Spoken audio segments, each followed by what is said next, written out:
you can't, you know, the thing about movies is it's a very collaborative medium, right? Yeah. You know, so everybody's working together to build one thing. You know, it's the director, the grips, it's the gaffers, the camera, you know, operator, the actors and actresses, costume, there's so many moving parts. So many. Yeah. So when you go into acting, it's really kind of hard with co-stars to like see like how you're gonna vibe creatively with somebody. Yeah.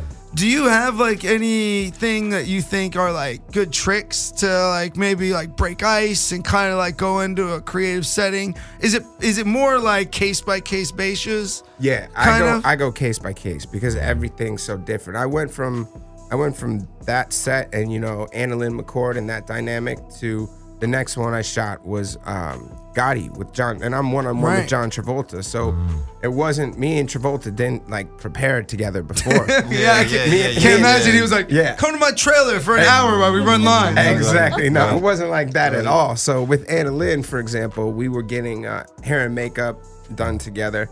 And so we just started riffing, just started kind of getting to know each other. That was cool. We had a lot of fun with it because it was, you know, so off. I would like to hope from who I actually am, but yeah, we just had a lot of fun kind of playing with it.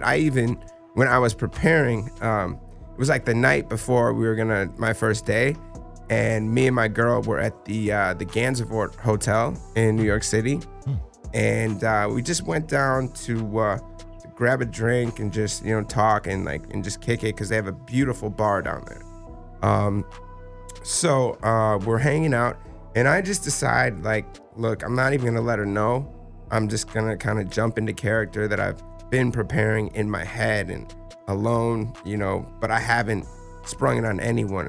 And she's a girl, and so my character is such a douchebag.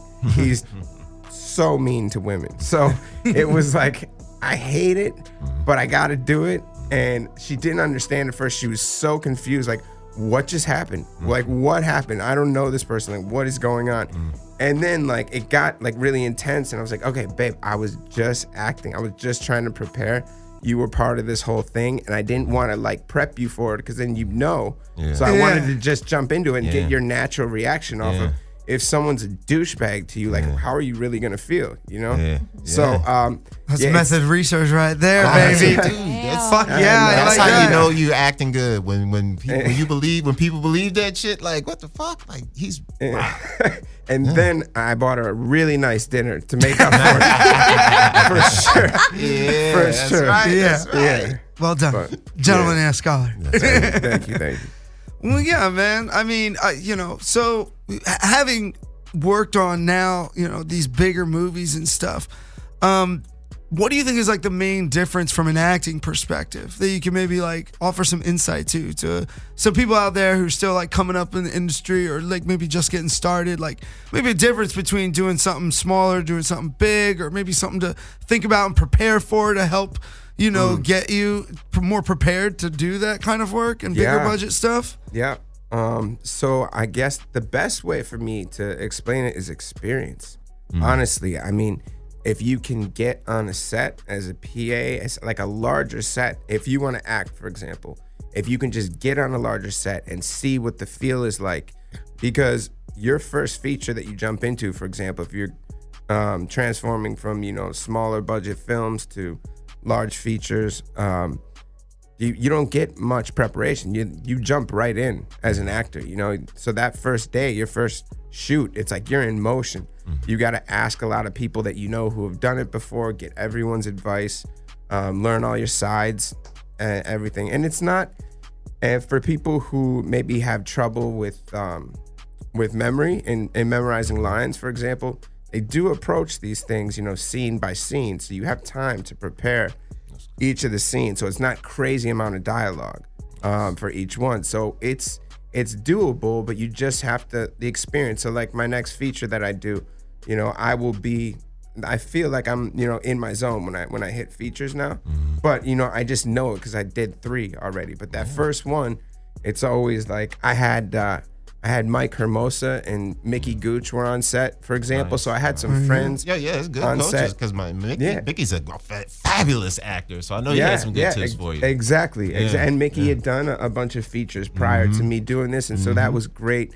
And it felt like family. And I had worked with Mike Hermosa as a director. Yeah. So it was fun to get it in that way. I would recommend if you have a support system going into those as well, because it's kind of daunting, man. It really can be.